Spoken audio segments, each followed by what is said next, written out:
আসসালামু আলাইকুম। দেশ বিদেশ টিভি থেকে হুসেন বলছি, আমার চ্যানেলে সবাইকে স্বাগত। আওয়ামী লীগ এখন খুব বেকায়দা অবস্থায় আছে, আর মাঠ গরম করে আছে বৈষম্য বিরোধী ছাত্র আন্দোলনের লোকেরা, বিএনপি, জামাত এবং কিছু ইসলামী দল। এখন বিএনপি খুব ফর্মে আসছে, তারা মনে করছে দ্রুত নির্বাচন হয়ে গেলে তারা ক্ষমতায় চলে যাবে, অথবা ক্ষমতার কাছাকাছি চলে এসছে তারা, এইরকম একটা অবস্থা। এবং তারা মাঝে মধ্যে ছাত্রদের দিকে চোখ রাঙাচ্ছে, এখন সরকারের দিকেও চোখ রাঙাচ্ছে। এবং গতকাল শনিবার দেখলাম যে বিএনপি চেয়ারপারসনের একজন উপদেষ্টা, তার নাম হচ্ছে আতাউর রহমান ডালি, তিনি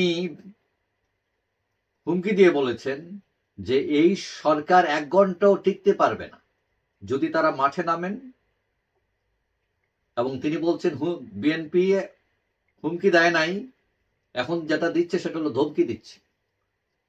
মানে ধমকি দিচ্ছে, হুমকি দিলে তো মানে খবর হয়ে যাবে, মানে 1 ঘন্টাও টিকতে পারবে না ইউনূস সরকার। এখন তিনি কেন এটা বললেন, তাদের সক্ষমতা কতটুকু, এটা একটু দেখেন আগে। কারণ বিএনপি বড় দল, এটা ঠিক আছে, এটা সত্য, তাদের বিশাল একটি ভোট ব্যাংক ছিল, এটাও ঠিক আছে, কিন্তু ছিল মানে এখন আছে এটা তো তারা জানেন না। বিগত 15 বছরে একটা নতুন জেনারেশন বের হয়েছে। এই নতুন যে জেনারেশন, যারা ভোটার হয়েছে, এরা কাকে চায় তারা কি জানেন? তারা কি ক্যাম্পেইন করেছেন? তারা কি এদেরকে দলভুক্ত করেছেন? এবং এদের মধ্যে তাদের কতটুকু সমর্থন আছে সেটা বিএনপি তারা নিজেরাও জানে না। এখন বিভিন্ন জরিপ হয়েছে ইতিমধ্যে, অনলাইন জরিপ, এবং এই অনলাইন জরিপে প্রায়গুলোতে দেখা যায় বিএনপি পিছিয়ে আছে। যদিও অনলাইন জরিপ অনেকেই প্রশ্ন আছে যে এগুলো সঠিক নয়, কিন্তু তারপরেও এটা দিয়েও একটা অনুমান করা যায়। অনেক জরিপে দেখা যায় জামাতে ইসলাম এগিয়ে আছে, অনেকগুলোতে আওয়ামী লীগ এগিয়ে আছে।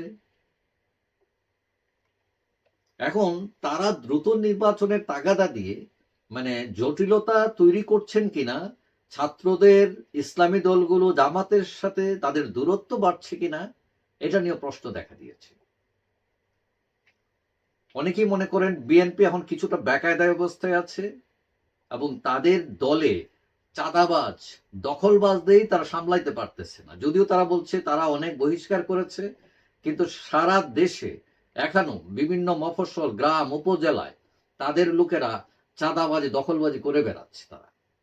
এবং তাদের দলের যে অবকাঠামো সেটা অনেক দুর্বল এখন, কারণ বিগত 15 বছরে আওয়ামী লীগ সরকারের সময় তাদেরকে দাঁড়াতেই দেয় নাই। এখন অনেকে মনে করছেন যে বিএনপি যতই ক্ষমতার স্বপ্ন দেখুক, প্রতিপক্ষ কিন্তু তার শক্ত হয়ে উঠছে তারা, এবং এই জন্য বিএনপি ভয়ে আছে। কিন্তু এই ভয়ে থেকেও তারা মাঝে মধ্যে চোখ রাঙাচ্ছে। এবং ওই যে আমি বললাম যে আতাউর রহমান ডালি উপদেষ্টা, তিনি বলছেন যে 1 ঘন্টাও টিকবে না তারা যদি নামেন ইউনূস সরকার। কিন্তু আমি বলতে চাই যে যারা ইতিপূর্বে একটি বালুর ট্রাকও সরাতে পারে নাই তৎকালীন প্রধানমন্ত্রী এবং বিএনপি নেত্রী খালেদা জিয়ার বাসার সামনে থেকে, তারা এখন ইউনূস সরকারকে সরায় ফেলবেন কিভাবে? যাই হোক, সবাই ভালো থাকবেন। আশা করি দেখা হবে অন্য কোনো ভিডিওতে, ইনশাআল্লাহ।